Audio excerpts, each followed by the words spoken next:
차세대 시장인 6세대 HBM4에서도 SK 독주는 계속될 수 있을까요? SK 하이닉스가 챔피언 자리를 상당 부분 수성할 가능성이 높다. 그리고 엔비디아뿐만 아니라 AMD 등등도 장기 계약까지 이제 체결을 거의 했거든요.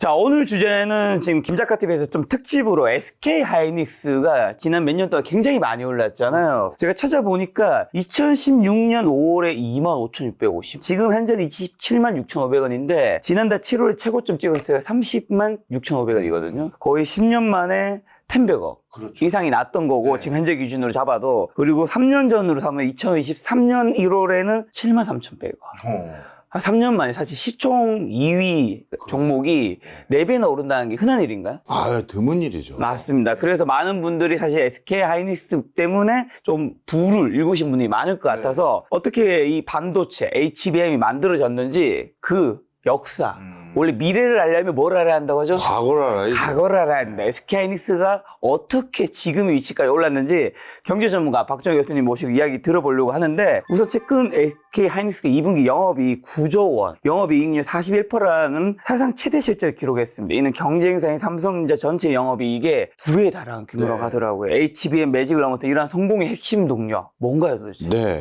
야, 이게 진짜 사실 뭐 영업이 9조 원도 대단한 숫자지만 제 눈에는요. 영업이익률 이익률 맞습니다. 영업이익률이 41%. 이게 놀라운 거예요. 왜냐하면 제조업이잖아요. 그렇죠. 우리나라의 제조 평균 영업이익률은 7.8%입니다. 그리고 전통산업 중에 대표적인 철강 이런 쪽은 기껏해야 5% 내외예요. 그게 우리나라의 일반적인 제조업의 영업이익률인데, 제조업에서 영업이익률을 41%를 기록했다? 야, 이거는 시장을 압도하는 제품이 있기 때문에 가능한 수치지, 그렇지 않으면 달성할 수 있는 이 불가능한 수치입니다. 그러면 이 HBM 매직이라고 불리워야 될 수준의 성과다라는 걸 이 영업이익률 41%가 반증하는 거고요. 실질적으로 지금 AI 시대가 본격화되고 있고 하루가 다르게 급진적하게 발전하고 있는 과정에서 그 AI를 구현하는 핵심 칩에 들어가는 HBM을 만들 수 있는 업계 1등 경쟁력을 가지고 있는 회사라는 게 시장에서 이렇게 이익률로 확인이 되고 있는 거죠. 진짜 엄청난 수치. 사실 뭐 쉽게 표현하자면 100을 팔으면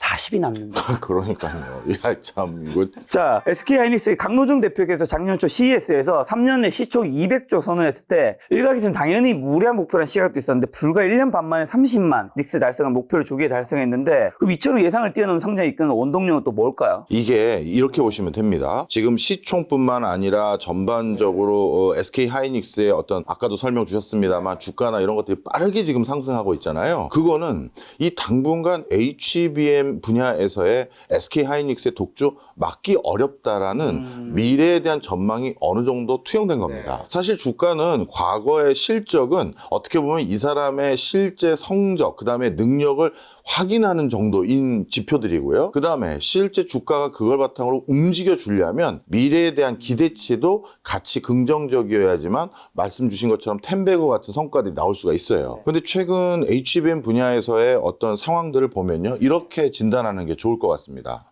첫 번째, HBM을 강하게 요구하고 있는 엔비디아라든가 AMD라든가 이런 회사들과 SK 하이닉스가 장기 계약을 체결했어요. 그 얘기는 그들 회사들이 HBM을 납품받는 대표적인 협력사, 파트너로 SK 하이닉스 말고 다른 데를 크게 당분간 찾기가 어렵겠구나. 아니면 표현을 좀 달리하면 SK 하이닉스가 계속해서 당분간 또 납품을 할 수밖에 없다란 예정된 스토리를 계약서로 확인시켜 준 게 하나 있고요. 그다음 두 번째, AI가 너무 빠르게 발달하기 시작하면서 이제 이런 요구들이 많아지기 시작했습니다. 어떤 요구였냐면, 첫 번째는 이제 엔비디아가 만들어서 공급해주고 있는 그 표준 칩이 아니라 각각의 AI의 학습 능력, 추론 능력, 아니면 사용하는 디바이스에 맞는 맞춤형 AI 칩들을 대거 많이 공급받아야 이게 좋은 거 아니냐. 그거 하나. 두 번째, 엔비디아의 그 AI를 구현하기 위한 칩들 같은 경우 너무 비효율적이다. 전력 너무 많이 쓴다는 거예요. 그래서 이제 새로운 형태의 칩들이 개발돼야 되는 거 아니냐. 이런 주장들이 있어요. 그러면 지금 엔비디아와 발맞춤을 해서 같이 나아가고 있는 SK 하이닉스 입장에서 이런 내용들은 사실 긍정적인 신호가 아니잖아요. 그런데 지금 시장의 판도를 봤을 때 그렇게 구현되지 않을 것 같은 거예요.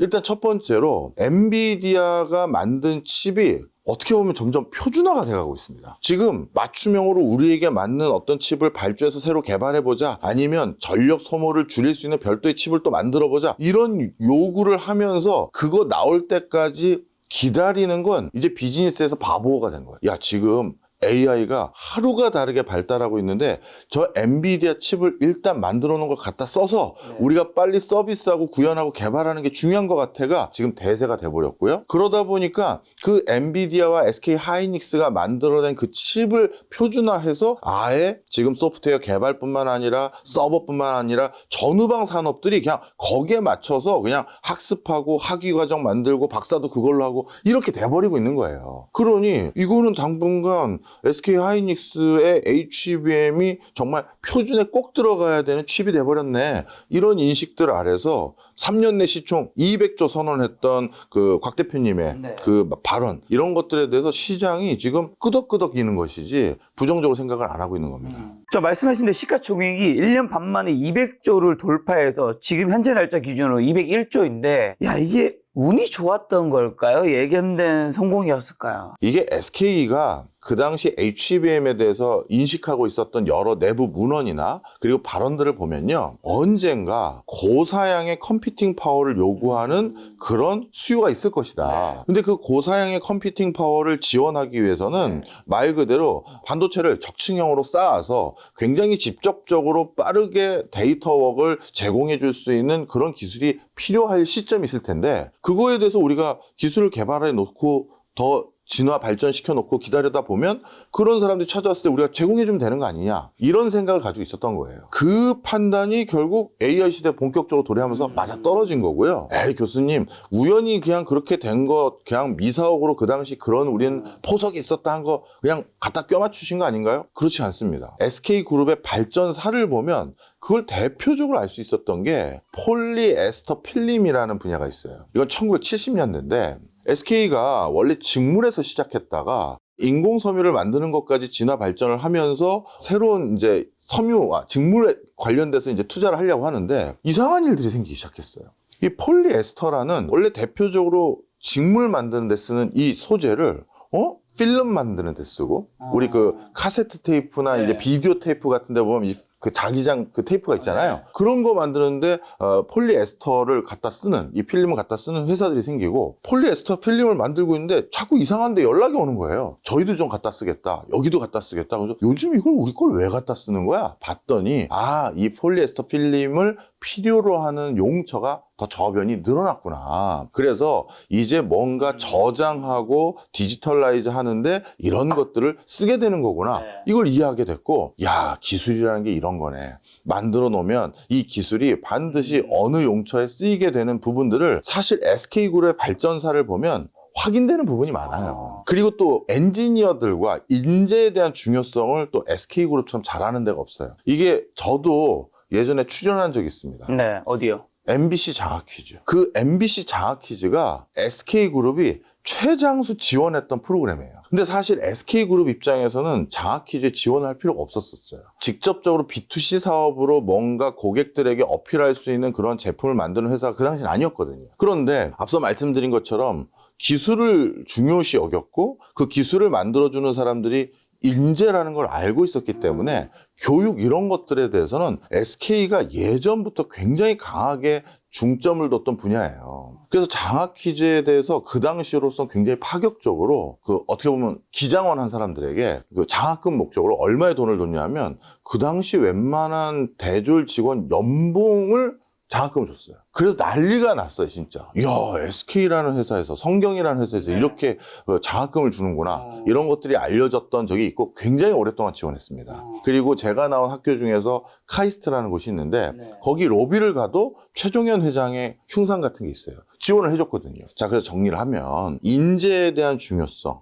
그리고 인재들이 가지고 있는 기술에 대한 중요성, 이거는 SK그룹사의 그냥 면면이 흐르고 있는 것들이기 때문에 저는 이걸 거의 부정하지는 않습니다. 자, 그럼 SK하이닉스의 HBM이 사실은 어쨌든 그 전 세계 수많은 기업들 중에서도 엔비디아에 납품이 되었기 때문에 지금 이렇게 시가총액이 크게 오른 것도 있잖아요. 엔비디아 젠슨항 CEO의 마음을 사로잡으며 젠슨항이 SK하이닉스 사랑해요라는 찬사까지 받았는데 엔비디아의 마음을 사로잡은 비결은 뭐죠, 그러면? 당연히 이제 엔비디아는 SK 하이닉스 아니면 지들도 돈을 못 버니까요. 예를 들어서 그러니까 엔비디아는요, 설계를 하는 게 중점되어 있는 회사입니다. 그리고 그 설계에서 만든 본인들의 칩을 바탕으로 일종의 플랫폼화해서 이 칩을 잘 활용할 수 있는 저변을 넓히는데 포커싱이 되어 있는 회사예요. 그럼 본인들이 설계했던 것을 제대로 구현해 줄 수 있는 제조단의 협력회사와 파트너들이 중요한데 그 중에 중요한 축이 당연히 TSMC죠. 근데 TSMC가 혼자 A부터 Z까지를 다 못합니다. 메모리 부분에 대해서는 당연히 한국계 기업의 절대적인 도움을 받을 수밖에 없어요. 그런데 지금 HBM 분야에서 본인들이 요구하는 그 컴퓨팅 파워를 지원해 줄 수 있는 물리적인 성과를, 그러니까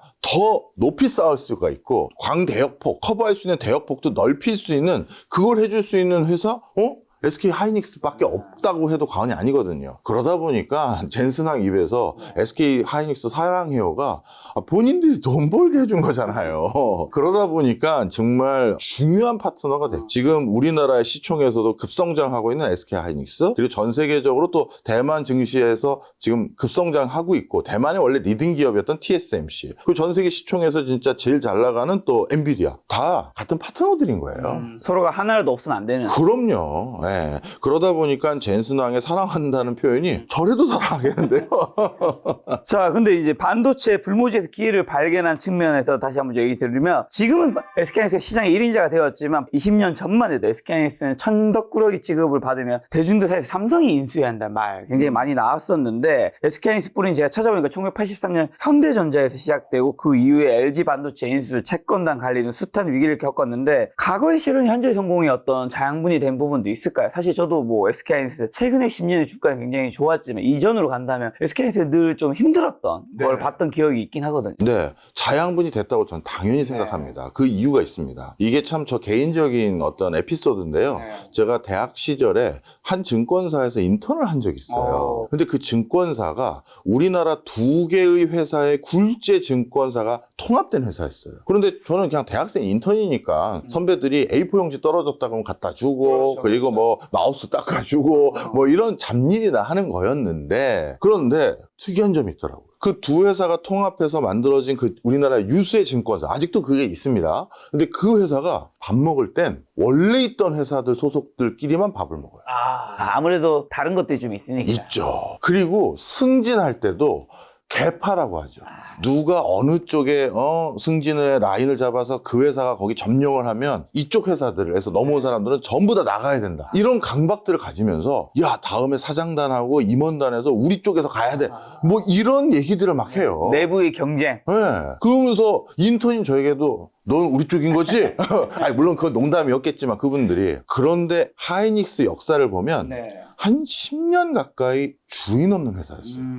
예를 들어서 공적 자금이 들어갔던 기간을 우리가 따져보면 정확히 말하면 IMF 외환위기라고 불리웠던 98년 외환위기 직후부터 우리 SK그룹이 하이닉스를 인수하기 그 가운데 그 사이까지 처음에 현대전자로 시작해서 LG반도체 소속에 있는 사람들도 넘어오고 하면서 많은 회사들의 사람들이 여기에 콜라보를 할 수밖에 없게 됐거든요. 그런데 주인이 없는 시간이 11년 있었어요. 그러다 보니까 엔지니어들의 현장에서의 목소리가 자연스럽게 투영될 수 있는 룸들이 생겼고, 우리가 주인 있는 회사는 다 누구만 쳐다봐요? 주인만 쳐다본단 말이에요. 오너가 뭐해? 뭐 하지마. 알겠습니다 하면서 쫙 달려가는 모습이 우리나라 큰 기업들의 장점이자 특수성이에요. 근데 주인이 없다 보니까 저도 한 말씀 드리겠습니다. 지금 이 상황에서는요, 우리가 어떤 기술에 중점을 둬야 되냐면, 지금 시장 상황을 어떻게 해야 되냐면 이것들에 대해서 나름대로 체화할 수 있는 기관들이 생겼던 거예요. 그리고 그 10여 년의 기간 동안 확신을 한 게 또 있는 것 같습니다. 반도체 산업의 특수성이죠. 사이클 산업. 반드시 모든 디바이스들은 전기 전자화 된다.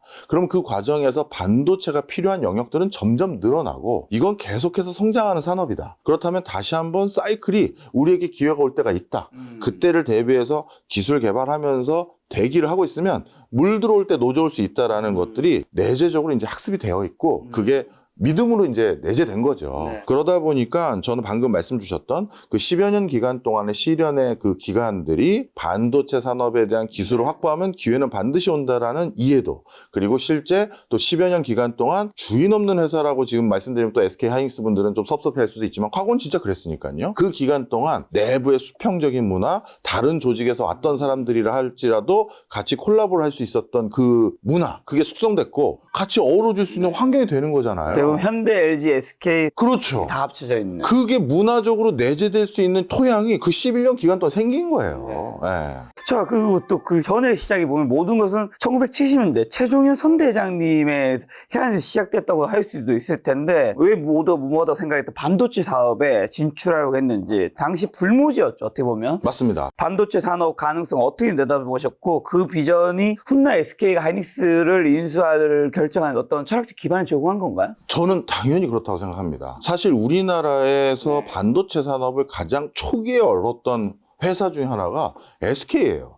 많은 분들은 SK가 하이닉스 인수한 다음부터 반도체를 했다라고 오해하시는 분들이 그거 계신데 아니었어요? 아닙니다. 정확하게 이건 연도도 제가 기억합니다. 78년도에 성경 반도체를 설립했었어요. 그 당시 우리나라 초기 반도체 회사인 LG 반도체, 그 당시는 이제 금성이라고 할 수도 있겠죠. 그 LG 반도체가 있었고, 그 다음에 아남이라든가 초기 반도체를 해보자 했던 회사들이 있었는데, 그때 SK그룹도 반도체 시장에 뛰어들었던 게 앞서 말씀드렸던 폴리에스터 필름을 또 말씀을 안 드릴 수가 없어요. SK는 직물, 그리고 그 직물을 만들기 위한 석유를 공급받는 에너지 산업, 그리고 석유를 정제하는 산업들, 이런 데들과 관련된 수직 일괄 공정에 대해서 관심이 있는데, 그런 과정에서 폴리에스터 필름을 만들고 있는데 자꾸 이걸 찾는 사람들이 자꾸 늘어나는데, 그 용처들을 보니까 자꾸 디지털 저장 장치에 이걸 사용하거나 이쪽이 자꾸 사용되는 거예요.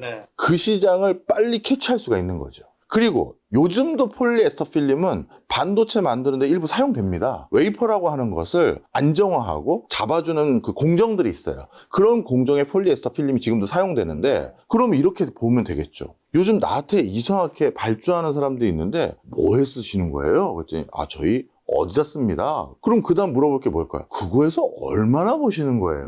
저희 얼마 버는데요? 거기서 이제 이런 거죠. 패를 내려놓는 거예요.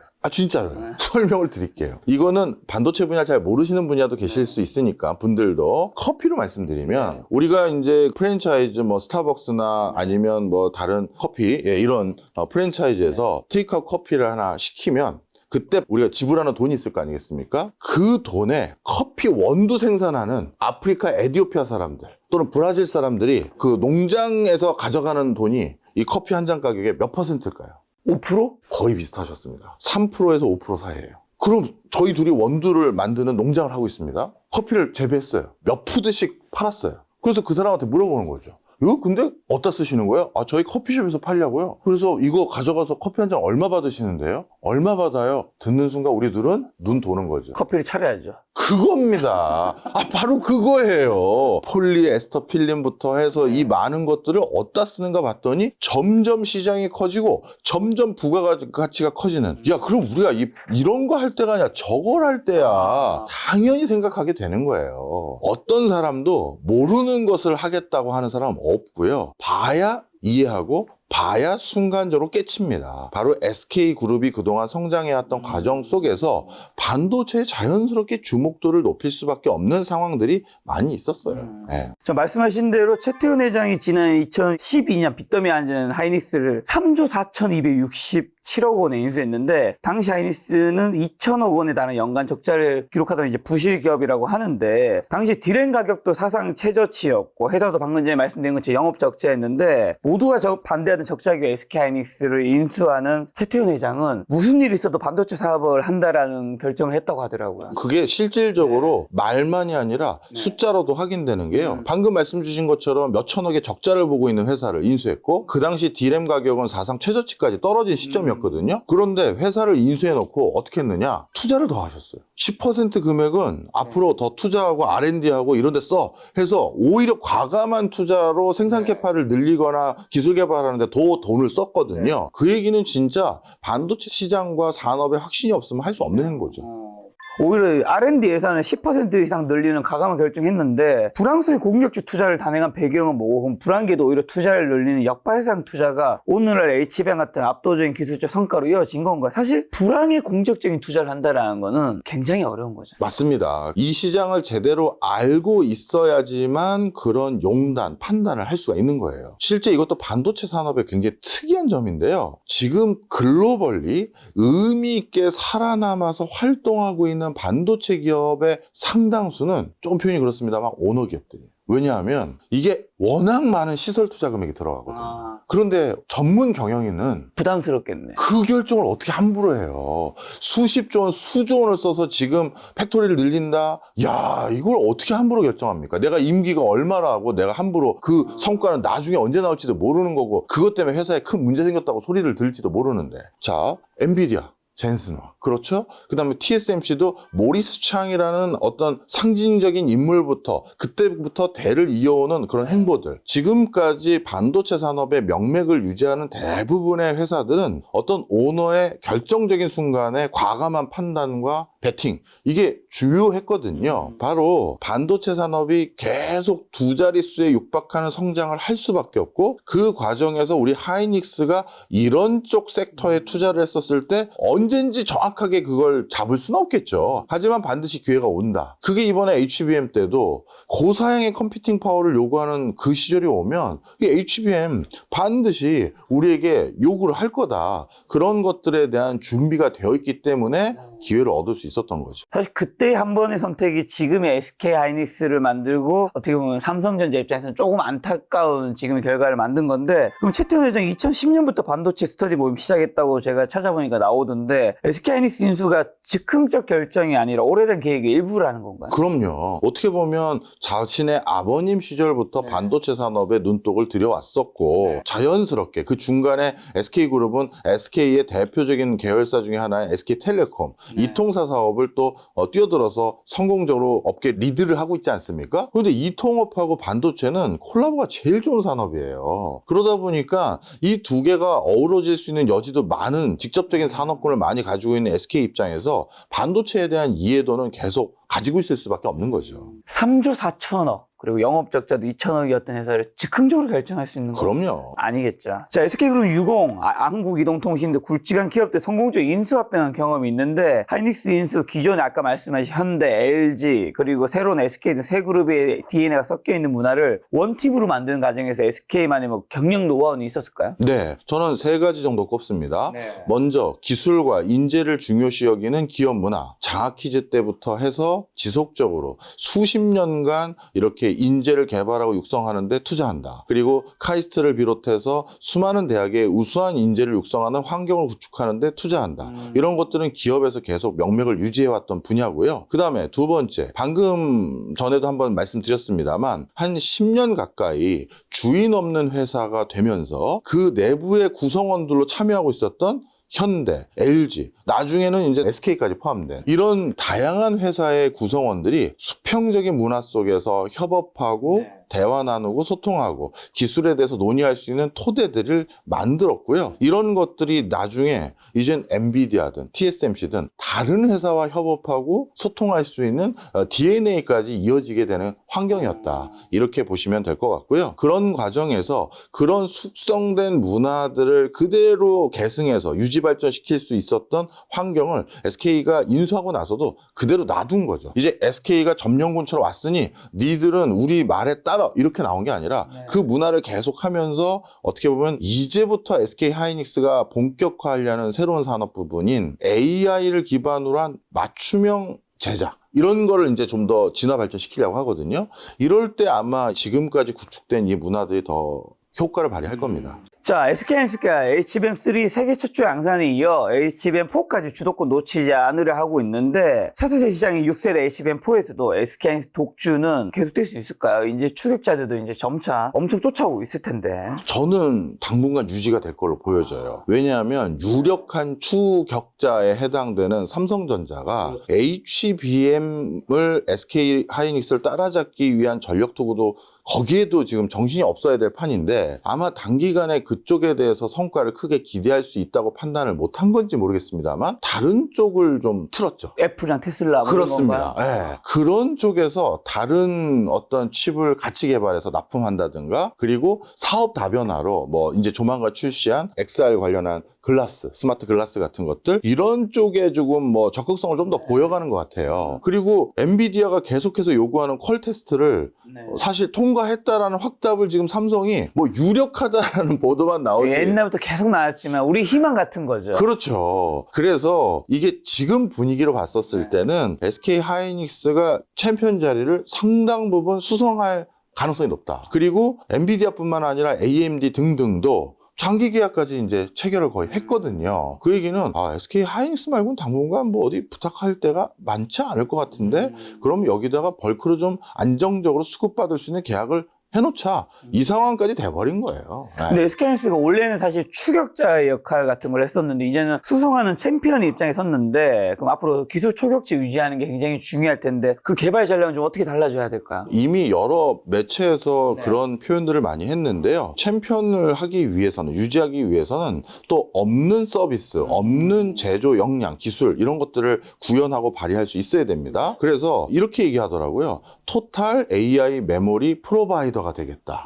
그러니까 AI 분야에서 특히 메모리와 관련된 것들에 대해서는 토털리 모든 것들을 제공하는 제공자가 되겠습니다. 이게 SK 하이닉스의 슬로건인 것 같아요. 그러다 보니까 앞으로 전개될 AI 기반 대규모 데이터 센터, 자동차 분야의 반도체 칩 이런 것들에 대해서 맞춤형으로 제작해 주는 것까지 커버리지를 훨씬 더 넓히고 생산 캐파도 늘리기 위해서 지금 엄청난 투자와 연구를 하고 있는 걸로 알고 있습니다. 저 현재 성과 엔비디아와 사실 HBM에 집중된 것만큼 장기적인 성장을 위해서 고객사 다변화가 굉장히 중요하고 PIM 등 차세대 메모리의 포트폴리오 확장이 필요하다는 지적도 있는데 고객 다변화랑 차세대 제품 개발에 대한 준비는 좀 잘 되고 있나요? 계속해서 SK 하이닉스를 찾아오는 회사들이 늘 수밖에 없는 구조죠. 레퍼런스가 좋으니까요. 근데 여기서도 이제 SK 하이닉스가 지금의 성과 그리고 삼성은 지금의 성과를 놓쳤던 부분에 대한 고민들을 이제 슬슬 할 겁니다. 네. 본인들이 잘 나가는 제품을 생산하기에 충분한 생산 라인들이 다 가동되고 있어요. 근데 누군가가 새로운 요구가 왔어요. 저거 해준다고 이 라인 하나를 빼서 저걸 맞추려니 또 이거 지금 돈 잘 벌고 있는 거 영업이익률 40% 달성하는 거 이걸 빼? 안 된다고 해. 그럼 또 그거 개발하는데 들어갔던 엔지니어들과 기술자들은 또 마치 옛날에 삼성전자 HBM을 안 하던 그거와 그렇죠. 그럼 또 우리 시청자분들 저한테 이렇게 얘기하실 거예요. 그럼 교수님 생산 라인을 더 늘려주면 되잖아요. 반도체 산업은 사이클 산업이기 때문에 잔뜩 늘렸는데 갑자기 발주 안 들어오면 하루 고정비 지출이 어마어마한 거예요, 여러분. 그렇죠. 그러다 보니까 지금 그 판단들을 앞으로 어떻게 해야 될지 내부적으로 굉장히 전략적인 판단을 이제 더 많이 해야 될 겁니다. 자, 또 최근 TSMC와의 차세대 HBM 생산과 어드밴스드 패키징 기술 역량 개발을 위해 긴밀히 협력하기로 했다는 소식도 들리는데 이러한 TSMC와의 협력을 통해서 어떤 시너지를 좀 기대할 수 있을까요? 이런 것들은 사실 SK 하이닉스에 대한 미래도 굉장히 기대감을 높게 만드는 거죠. 지금 전문 용어를 많이 얘기해 주셔서 제가 몇 가지 좀 추려서 말씀드리면요. 이 TSMC와 SK 하이닉스가 이번에 새로 개발하려고 같이 협력을 하고 있는 그 칩의 베이스 다이를 SK 하이닉스가 설계했다. 이 베이스 다이는 말 그대로 데이터가 오고 가는 데이터 도시를 만들 때 바닥을 다지는 겁니다. 그 제일 밑에. 그러니까 HBM이 메모리를 이렇게 적층형으로 쌓는 거잖아요. 근데 지금 SK 하이닉스도 그렇고 TSMC도 초기 HBM은 물리적인 것으로만 성과를 내도 퍼포먼스가 나왔어요. 메모리 한층 더 쌓아봐, 한층 더 쌓아봐. 그것만 가지고도 대응을 할 수가 있었고 그걸로 충분히 어떤 성과가 났는데 이제는 그 이상의 퍼포먼스가 필요하다 보니 바닥부터 직접 SK 하이닉스가 베이스 다이로 설계를 하고요. 그 다음에 이번에 그 베이스 다이의 설계에 뭐가 집적돼서 들어가냐 하면 컨트롤러하고 캐시하고 네트워크 기반이 집적돼서 굉장히 고사양을 뒷받침할 수 있는 환경으로 아예 처음부터 같이 패키지로 들어간다는 거예요. 네. 자, 그럼 여기서 컨트롤러는 뭐냐 하면 쉽게 말해서 이런 겁니다. 데이터가 막 쏟아져요. AI는 얼마나 많은 데이터를 뭐 요구할 거겠습니까? 그러면 병목 현상이 생기겠죠. 자동차들이 막 다 들어오는데 이거 자칫해서 누가 끼어들게 하거나 그러면 그것 때문에 이제 차가 꽉 막히는 거예요. 네. 그러다 보니 컨트롤러는 쉽게 말해서 소통을 통해서 교통신호를 보내주는 거예요. 스케줄을 잡아서 거기 차선 잠깐 기다리고 계시고 이쪽부터 빼세요. 이렇게 스케줄을 정해주고 그걸 이제 배분하는 역할을 하는 게 컨트롤러고요. 캐시는 뭐냐면 그럴 때 기다리고 있으면 여기 다 빠질 때까지 저 한참 기다리고 있으면 AI가 빠르게 뭔가 못 하잖아요. 그래서 잠시 임시 대기하는 거 있죠. 우리 주차장에서 차 뺄 때도 차 여기까지만 살짝 빼놓으세요. 그리고 기다리세요 하고 차 빼고 바로 나오세요 하면 빨리빨리 나오잖아요. 이렇게 임시 대기하고 뭐 하는 그런 것들 하는 게 일종의 캐시 같은 거고 네트워크는 일종의 도로라고 할 수 있겠습니다. 이런 것들을 베이스 다이에다가 다 같이 집적해서 설계하고 거기에 적층형으로 메모리까지 올리고 하는 것들을 정말 기존 것들을 더 거듭나게 하는 방식으로 TSMC와 같이 지금 협업체에 들어갔다는 거예요. 그러면 이 다음 스테이지도 지금 SK 하이닉스는 철저히 준비하고 있는 거죠. SK하이닉스를 또 풀스택 AI 메모리 프로바이더로 성장시키겠다고 밝혔는데 비전을 완성하기 위한 그럼 최종 전략은 뭐고 AI 시대를 넘어서 다음 미래를 위한 SK하이닉스 큰 그림이 뭘까요? AI는 이제 시작된 산업입니다. 우리가 지금 AI를 눈으로 보고 있는 광경은 웹에서, 앱에서 보는 챗 GPT라든가 뭐 제미나이라든가 이런 걸 지금 우리가 AI를 체험하고 있는데 이제 본격적으로 무인 택시, 자율주행 자동차, 그리고 휴머노이드 로봇 이런 데 전부 다 AI 기술이 들어갈 수밖에 없고요. 그렇다면 이런 다양한 종류의 디바이스 그리고 다양한 목적성을 가지고 있는 디바이스 이런 것들을 뒷받침하기 위한 맞춤형 AI 전용 칩들 그리고 여러 가지 연산 처리 제어를 뒷받침할 수 있는 여러 칩들이 필요합니다. 그럼 그 맞춤형 서비스를 제공해 줘야 되는 게 SK 하이닉스의 그 다음 과제이자 그 다음 스테이지예요. 그러면 매출이 어디까지 늘어날지 또 어디까지 또 SK 하이닉스가 성장할지는 이 부분에서 이제 SK가 보여주는 실적과 성장에 따라서 그 캐파가 정말 어마어마하게 달라질 겁니다. 자, 저희가 지금까지 SK 하이닉스의 과거와 현재에 대한 그리고 미래에 대한 이제 비전까지 들었는 이유는 마지막 요 질문을 위한 거죠. 그렇다면 SK 하이닉스의 앞으로 주가 전망은 어떻게 보시나요? 이제 10년 전 2016년 5월엔 25,650원 그리고 2023년 1월 지금부터 한 3년 전에 73,100원 그리고 2025년 지금 8월 지금은 27, 8만 원 한마디로 최근 3년 동안에는 한 4배 최근 10년 동안에는 10배고 많은 이제 투자자분들에게 굉장히 플러스를 안겨줬는데 앞으로는 어떨 것인가?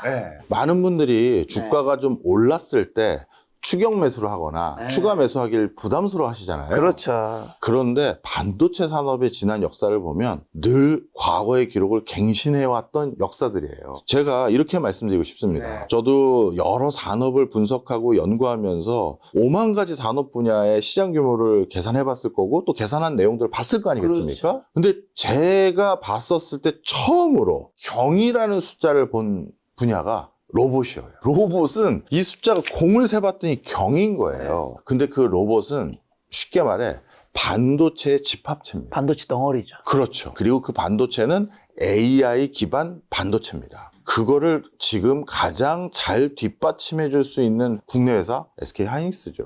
AI 반도체 칩의 3명의 삼총사 엔비디아, TSMC, SK 하이닉스잖아요. 이거 이제 시작되는 산업들이고요. 그런 산업에서 SK 하이닉스가 앞으로의 기대감도 크기 때문에 저는 충분히 더 올라가고 금액 말씀드리기 전에 하나 더 말씀드릴게요. 그 큰 시장에서 무섭게 따라오는 주자 중국. 지금 미중 간의 이 패권 전쟁 속에서 미국계 기업이 또 미국 본토에서 중국계 반도체 회사들과 협업할까요? 안 합니다. 무서운 추격자를 지금 대외적인 환경이 따돌려주고 있는 거예요. 그럼 추격자는 따돌렸고 내부에서 SK 하이닉스 말고 다른 대안을 못 찾아서 장기 계약을 체결하고 다음 것도 같이 개발하고 있는 상황. 저는 그래서 또 한 번의 10배고는 너무 과장돼. 그거는 좀. 저건 좀 오버네.